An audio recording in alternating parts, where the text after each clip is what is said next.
The start of the snake sacrifice. The king of Hastinapuri, the Parikshit, the scion of the Kuru clan, had locked himself in a tall tower that rose in the center of his great kingdom. He had isolated himself from his wives and his children and his subjects. He was terrified. He paced night and day, unable to eat or sleep. Bards were sent to tell him tales that would soothe his soul, but nothing could allay his fear. Our king's grandfather was the great Arjuna who defeated the Kauravas in Kurukshetra. His father was Abhimanyu who single-handedly broke the Chakravyuha, most complex of battle formations. With such an illustrious lineage, he should be afraid of nothing, yet he cowers in the tower. Why? There were whispers on the streets. I am cursed to die in 7 days of snakebite, the king finally revealed. Keep them away. Let not one slithering naga come close to me. I don't want to die. Gods kept watch on every door and every window of the tower, ready to strike down any serpent who even dared turn in the direction of the king. Everything that entered the tower was searched. Nagas could hide anywhere.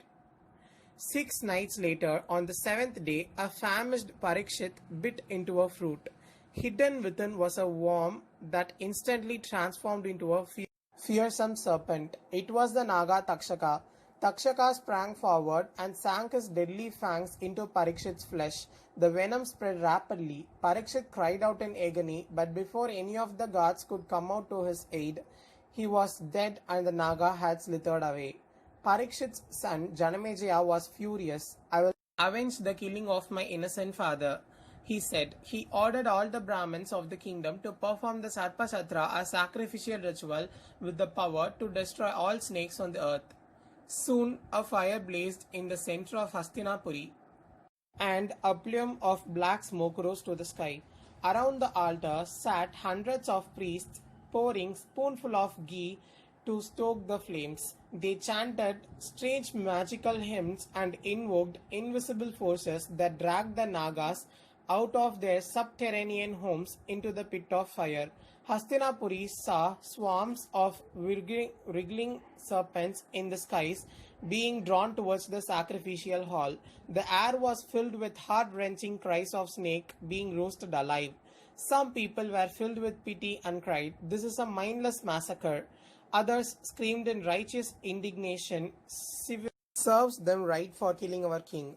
Then, from the horizon, a youth shouted, "Stop, king, this is Adharma." "How dare you accuse me of Adharma?" roared Janamejaya. "Who are you?" "I am Astika, nephew of Vasuki, the king of the Nagas." "No wonder you want to save the Nagas. You are one of them," said the king, his tone accusative. "My father was Rishi Jaratkaru, a Manava like you. My mother was a Naga. I am you and your enemy, human and serpent. I take no sides. Listen to what I have to say.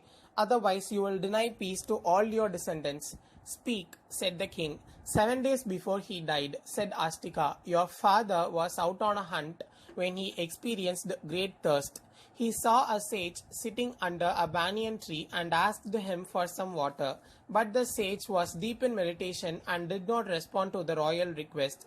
Annoyed, Parikshit picked up a dead snake and placed it around Rishi's neck. The Rishi's student, who saw this from afar, could not bear his teacher being insulted, so he cursed Parikshit that he would die within 7 days of snakebite. Thus you see, Janamejaya, your father brought his death upon himself." "And Takshaka, why did he bite my father?" asked Janamejaya. Astika responded with another tale. "Long ago, Arjuna, your great-grandfather, set aflame a forest called Kandava Prastha to clear land for the city of Indraprastha. That forest was home of many Nagas. Its burning left Takshaka and many like him homeless and orphaned. Takshaka swore to make Arjuna or one of his descendants pay. The killing of your father was his revenge.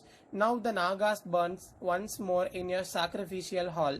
More orphans will be created and more vengeance will be wreaked. You do what your ancestors did, and you too, like them, will suffer as they suffered. Blood will flow, and widows will weep as they once did in Kurukshetra. Is that you want, Janamejaya?" Astika's questions boomed across the sacrificial hall. The chanting stopped, the fire stilled. Silence descended as curious eyes fell on the king. Janamejaya pulled back his shoulder and replied with conviction, I do this for justice. Astika retorted passionately, Takshaka killed your father for justice, you killed the Nagas for justice, the orphans you create by this yajna will also crave for justice. Who decides what justice is? How does one end this unending spiral of revenge where everyone believes that they are right and their opponents are wrong? Janamejaya was silent. He pondered over what Astika had said. Then he asked with a little hesitation, did the Pandavas not fight the Kauravas for justice? Astika replied, no, my king, the war was about dharma. And dharma is not about justice, it's only about empathy and its wisdom. Dharma is not about defeating others, it is about conquering ourselves. Everybody wins in dharma. When the war at Kurukshetra concluded, even the Kauravas went to paradise. What? Yes, the Kauravas, revealed as villains by you and your forefathers, went to Swarga, the abode of pleasure where the gods reside. And the Pandavas asked the king, disturbed by this revelation. They went to Naraka, the realm of pain. I never knew this. There is so much you don't know, my king. You may have inherited the kingdom of the Pandavas, but not their wisdom. You do not even know the true meaning of Dharma that was revealed to Arjuna by God himself. God, yes, God Krishna. Tell me more. Send for Vaisampayana, said Astika. Ask him to narrate the tale that was composed by his teacher Vyasa and written down by Ganesha. It is the tale of your forefathers and all those kings who came before them. Messengers were sent to fetch Vaisampayana, guardian of Vyasa's great tale. When Vaisampayana finally arrived, he saw in the sacrificial hall thousands of serpents suspended above the sacrificial fire, hundreds of priests around the altar impatient to complete their ritual, and a curious king about his ancestry. The storyteller sage was made to sit on a deer skin. A garland of flowers was placed around his neck. A pot of water and a basket of fruits were placed before him. Pleased with this hospitality, Vaisampayana began his tale of the Pandavas and the Kauravas and of all the kings who ruled the land known as Bharata. This was called the Jaya, later to be known as the Mahabharata. Listen to the tale carefully, Janamejaya, Astika whispered in the king's ear. Do not be distracted by the plots. Within the maze of the stories flows the river of wisdom. That is your true inheritance.